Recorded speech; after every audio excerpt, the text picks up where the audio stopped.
ഞാൻ ആ ദിവസം ഓർമ്മിക്കുന്നത് വീട്ടിലുള്ളവർ പറഞ്ഞ് കേട്ടിട്ടാണ്. പ്രധാനമായിട്ടും എൻ്റെ മൂത്ത സഹോദരൻ, അമ്മ. വീട്ടിൽ ശരിക്കും ഗാന്ധിജിയുടെ ഒരു പ്രസൻസ് ഉണ്ടായിരുന്നു. കാരണം അദ്ദേഹത്തെ പറ്റിയുള്ള അതിനോടുള്ള അദ്ദേഹത്തിൻ്റെ ജീവിതത്തെപ്പറ്റി, അദ്ദേഹത്തിൻ്റെ പ്രവർത്തനത്തെപ്പറ്റിയൊക്കെയുള്ള വളരെ കൃത്യമായിട്ടുള്ള അറിവ് കൊച്ചുകുട്ടിയായിരുന്ന സമയത്ത് പോലും എനിക്ക് ഉണ്ടായിരുന്നു. ആ ഒരു അന്തരീക്ഷത്തിൽ ഞാൻ വളർന്നത്. എൻ്റെ മൂത്ത സഹോദരൻ, അദ്ദേഹം ഒരു ഹൈസ്കൂൾ വിദ്യാർത്ഥിയായിരുന്നു ആ സമയത്ത്.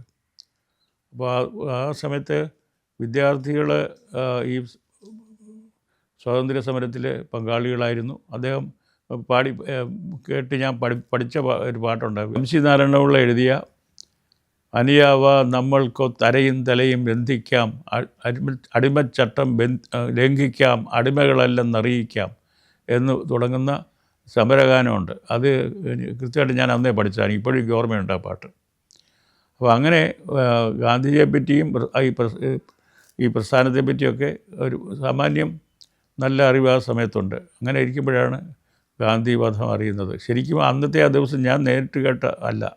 അന്ന് ആ വീട്ടിലുണ്ടായ അതിനുണ്ടായ ഒരു അതിനോടുള്ള പ്രതികരണങ്ങളാണ് ശരിക്കും എന്നെ ബാധിച്ചത്. അന്ന് എൻ്റെ മൂത്ത സഹോദരൻ പിൽക്കാലത്ത് പറഞ്ഞ് ഞാൻ കേട്ടിട്ടുള്ളതാണ്. അന്നത്തെ ദിവസം ഇത് കേട്ടിട്ട് കരയാൻ തുടങ്ങി ഞാൻ ആ ദിവസം മുഴുവനും കരഞ്ഞു. എന്നെ എന്തെല്ലാം പറഞ്ഞ് സമനിൽപ്പിക്കാൻ ശ്രമിച്ചിട്ടും നിർത്താതെ കരഞ്ഞുകൊണ്ടിരുന്നു എന്ന് അദ്ദേഹം പറഞ്ഞു കേട്ടാൽ ഞാൻ അതാണ് ആ ഒരു സീക്വൻസാണ് ഞാൻ ശരിക്കും കഥാപുരുഷനിൽ ഉപയോഗിച്ചത്. പിന്നെ ആ ഒരു അതിനകത്ത് ഒരു വളരെ ഒരു മൂകമായിട്ട് നാട്ടിലുള്ള ഗാന്ധി ശിഷ്യന്മാർ ചേർന്ന് ഒരു മൗനജാഥ പോകുന്നുണ്ട്. അതൊക്കെ ആ കഥാപുരുഷനിലെ വളരെ പ്രധാനപ്പെട്ട രംഗങ്ങളാണ് ശരിക്കും പറഞ്ഞാൽ. പക്ഷേ ഗാന്ധിജി എൻ്റെ ജീവിതത്തിൽ വളരെ പിന്നീട് ശരിക്കും പറഞ്ഞാൽ ഞാൻ ഗാന്ധിജി ഒരു മനസ്സാലെ ഗാന്ധിയെ ഒരു വലിയ ഒരു ദൈവത്തിനെ പോലെയുള്ള വ്യക്തിയായിട്ടാണ് കണ്ടു തുടങ്ങിയതും തുടരുന്നതും. അന്ന് ഞാൻ ഗാന്ധിജിയോടുള്ള ആദരവിൻ്റെ ഭാഗമായിട്ട് സ്വന്തം നിലയിൽ ആരും പറഞ്ഞിട്ടൊന്നുമല്ല, പോയിട്ട് ചർക്കയിൽ നൂല് നിൽക്കാൻ തുടങ്ങി. അതുപോലെ തന്നെ ഹിന്ദി പഠിക്കുന്നത് ഈ പ്രസ്ഥാനത്തിൻ്റെ ഒരു ഭാഗമായിട്ട് കണ്ടിട്ട് ഹിന്ദി പോയി പഠിച്ച് ഞാൻ മധ്യമം വരെ പഠിച്ചു അന്ന് സ്കൂളിൽ പഠിക്കുന്ന സമയത്ത്. പിന്നെ ഞാൻ ഖദർ മാത്രമേ അന്ന് ഉപയോഗിക്കുമായിരുന്നുള്ളൂ. മുണ്ടായാലും ഷർട്ടും ഒക്കെ തന്നെ വെളുത്ത ഖദർ.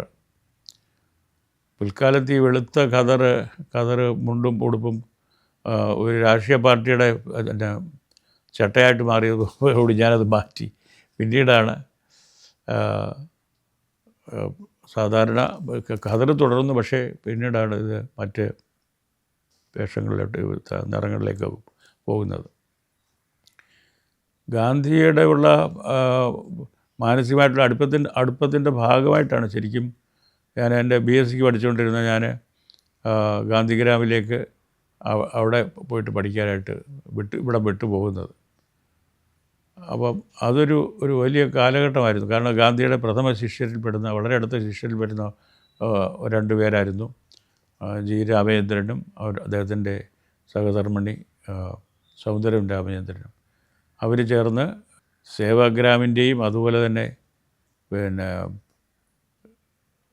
ബംഗാളിലെ ടാഗോറിൻ്റെ ശാന്തി നികേതനിലെയും രണ്ട് സ്ഥലങ്ങളിലെയും പഠന മാർഗങ്ങൾ, ജീവിത രീതികളെല്ലാം സ്വാംശീകരിച്ചിട്ട് അതിൻ്റെ ഒരു സമ്മളിതമായിട്ടുള്ള ഒരു രൂപമാണ് ശരിക്കും ഗാന്ധിഗ്രാമിൽ ഇവർ രണ്ടുപേരുടെ ചേർന്ന് ആവിഷ്കരിച്ചത്. അപ്പോൾ ഗാന്ധിഗ്രാമിലുണ്ടായിരുന്ന സമയത്ത് ഈ ഗാന്ധിജി അന്ന് ഇല്ലല്ലോ. പക്ഷേ അദ്ദേഹത്തിൻ്റെ പ്രധാന ശിഷ്യർ എല്ലാം തന്നെ അവിടെ വരികയും ഞങ്ങളോട് സംസാരിക്കുകയും യോഗം കൂടി സംസാരിക്കുകയൊക്കെ ചെയ്യുന്ന പതിവുണ്ടായിരുന്നു.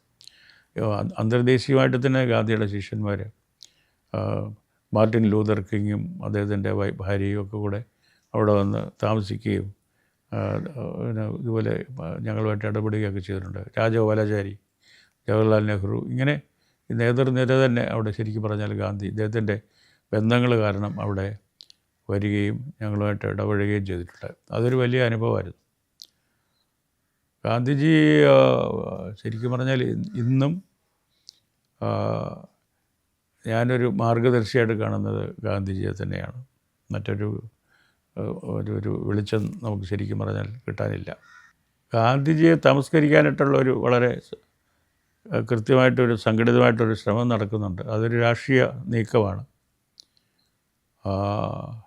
ഈ പ്രസ്ഥാനത്തിൽ ഈ സ്വാതന്ത്ര്യ സമരത്തിലൊന്നും ഒരു കാരണവശാലും പങ്കെടുക്കാത്ത ആളുകളൊക്കെ എവിടെ നിന്നോ ഇപ്പോൾ നമ്മൾ പെട്ടെന്ന് അവരുടെ പേര് പോലും നമ്മൾ നേരത്തെ കേട്ടിട്ടില്ല. അവരൊക്കെ ഇന്ത്യയുടെ നിർമ്മാതാക്കളായിട്ടും ഇന്ത്യയെ രൂപപ്പെടുത്തിയവരൊക്കെ ആയിട്ട് പ്രത്യക്ഷപ്പെട്ടു തുടങ്ങിയിട്ടുണ്ട് ഓരോ സ്ഥലങ്ങളിലും.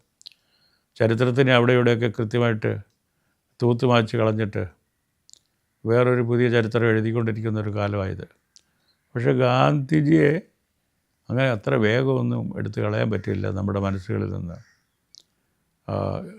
ഏത് പാഠപുസ്തകത്തിൽ നിന്ന് മാറ്റിയാലും ഗാന്ധിവധം എന്നുള്ള അധ്യായം തിരുത്തിയാലും അതുകൊണ്ടൊന്നും ഗാന്ധിജിയുടെ പ്രസക്തി തീരുകയില്ല. കാരണം ഇന്ത്യയിൽ മാത്രമല്ല, ലോകത്തെമ്പാടും ഇപ്പോൾ യേശു ക്രിസ്തുവിനെ പോലെയോ എബ്രഹാം ലിങ്കനെ പോലെയൊക്കെ ലോകം ആദരിക്കുന്ന ഒരു വലിയ ഒരു ജന്മമായിരുന്നു ഗാന്ധിജിയുടെ. ഐൻസ്റ്റീൻ പറഞ്ഞത് തന്നെ ഇങ്ങനെ ഒരാൾ ലോകത്ത് ജീവിച്ചിരുന്നോ എന്ന് ഇനി വരും കാലം അതിശയിക്കത്തക്ക രീതിയിൽ ഒരു ജീവിതം നയിച്ച ആളാണ് ഗാന്ധിജി. എല്ലാ ചെറിയ കാര്യങ്ങൾക്ക് പോലും ഗാന്ധിജിയുടെ ഉദാഹരണങ്ങൾ നമുക്ക് മാർഗദർശനം തരും. അത് പലപ്പോഴും പലരും വിചാരിച്ചിരിക്കുന്നത് ഗാന്ധിജി ഒരു യന്ത്രങ്ങളോട് തീരെ താല്പര്യമില്ലാത്ത ആളായിരുന്നത് വളരെ തെറ്റാണ്. സിംഗർ എന്ന് പറയുന്ന കമ്പനി സിംഗർ തയ്യൽ മെഷീൻ ഉണ്ടാക്കി. അപ്പോൾ അന്ന് ഗാന്ധിജി അത് കണ്ടോ പറഞ്ഞു, the best machine man has made എന്നാണ്. മനുഷ്യൻ കണ്ടുപിടിച്ച ഏറ്റവും ഉപകാരപ്രദമായിട്ടുള്ള ഒരു യന്ത്രം എന്നാണ് അതിനെ വിളിച്ചത്. അപ്പോൾ അങ്ങനെ അത് യന്ത്രത്തിനോട് അദ്ദേഹത്തിന് എതിരൊന്നും ഉണ്ടായിരുന്നില്ല. ഗാന്ധിജി ചാപ്ലിനോട് സംസാരിച്ചതിൻ്റെ ഫലമായിട്ടാണ് അവർ തമ്മിൽ ഇംഗ്ലണ്ട് വെച്ചാണെന്ന് തോന്നുന്നു കണ്ടിട്ട്. ചാപ്ലിൻ അദ്ദേഹത്തെ പോയി കണ്ട് കുറേ സമയം ചിലവഴിച്ചു. അപ്പോൾ അവരുടെ സംഭാഷണത്തിൻ്റെ ഫലമായിട്ടാണ് അദ്ദേഹം മോഡേൺ ടൈംസ് എന്ന് പറഞ്ഞിട്ട് ഒരു സിനിമ ചാപ്ലിൻ എടുക്കുന്നത്. അത് യന്ത്രവൽക്കരണത്തിൻ്റെ അതെങ്ങനെ മനുഷ്യനെ ഇല്ലാതാക്കുന്നു എന്നുള്ളതിനെ പറ്റി ആ സിനിമ പറയുന്നത്. എങ്ങനെ തിരിച്ചു മറിച്ച് പോകുന്നു മനുഷ്യൻ്റെ ഇതിൻ്റെ യന്ത്രത്തിൻ്റെ അടിമയാകുന്ന അവസ്ഥയെ പറ്റിയാണ്. ഇന്നിപ്പോൾ നമ്മൾ നേരിടുന്ന ഒരു വളരെ പ്രധാനപ്പെട്ട ഒരു പ്രശ്നമാണ് ആർട്ടിഫിഷ്യൽ ഇൻ്റലിജൻസ്. ഇങ്ങനെയുള്ള പുതിയ കണ്ടുപിടുത്തങ്ങൾ ശാസ്ത്രം അപ്രതിഹതമായിട്ടുള്ള പുരോഗമിച്ചുകൊണ്ടിരിക്കുകയാണ്. അതിന് നല്ലതായാലും ചീത്തയായാലും അതിൻ്റെ പുരോഗതി മാറ്റമൊന്നുമില്ല. അതിങ്ങനെ ഒരു വലിയ പ്രവാഹം പോലെ മുമ്പോട്ട് തന്നെ പോയിക്കൊണ്ടിരിക്കുകയാണ്. ചിലപ്പോൾ അത് ചീത്തയായ ഫലങ്ങൾ ഉളവാക്കും.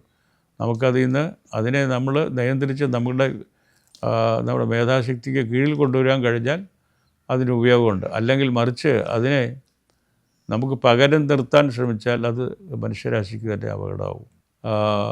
ഈ മൂല്യങ്ങളൊക്കെ വിധ്വംസനം ചെയ്യപ്പെടുന്നു എന്നുള്ള ഒരു ആശങ്ക തീർച്ചയായിട്ടും ഉണ്ട്. ആ ആശങ്ക ഉള്ള പോലെ തന്നെ എനിക്ക് ആശയമുണ്ട്. ഇതൊക്കെ ഒരു കാലഘട്ടത്തിൻ്റെ ഒരു തിരസ്കാരങ്ങളായിരിക്കാം. ഇത് കഴിഞ്ഞാൽ വീണ്ടും ഒരുപക്ഷെ ഇതോടൊപ്പം തന്നെ മറ്റേ വളരെ നമുക്ക് പ്രതീക്ഷയ്ക്ക് വക നൽകുന്ന പലതും ഉണ്ടായിക്കൂടുന്നില്ല. അല്ലാതെ ഈ രാജ്യം അങ്ങനെ ഒരു മോശപ്പെട്ട രാജ്യമല്ല. ഒരു ഏകാധിപത്യത്തിലേക്ക് പോകാൻ പോകുന്ന രാജ്യവുമല്ല ഇത്. ശരിക്കും പറഞ്ഞാൽ ജനാധിപത്യം എന്ന് പറയുന്ന സങ്കല്പം വളരെ കൃത്യമായിട്ട് ആഴ്ന്നിറങ്ങിയിട്ടുള്ള ഒരു രാജ്യമാണ് നമ്മുടേത്. അതുകൊണ്ട് ഞാൻ ആശങ്കകളുണ്ടെങ്കിൽ തന്നെയും പ്രതീക്ഷകൾ കൈവിടുന്നില്ല.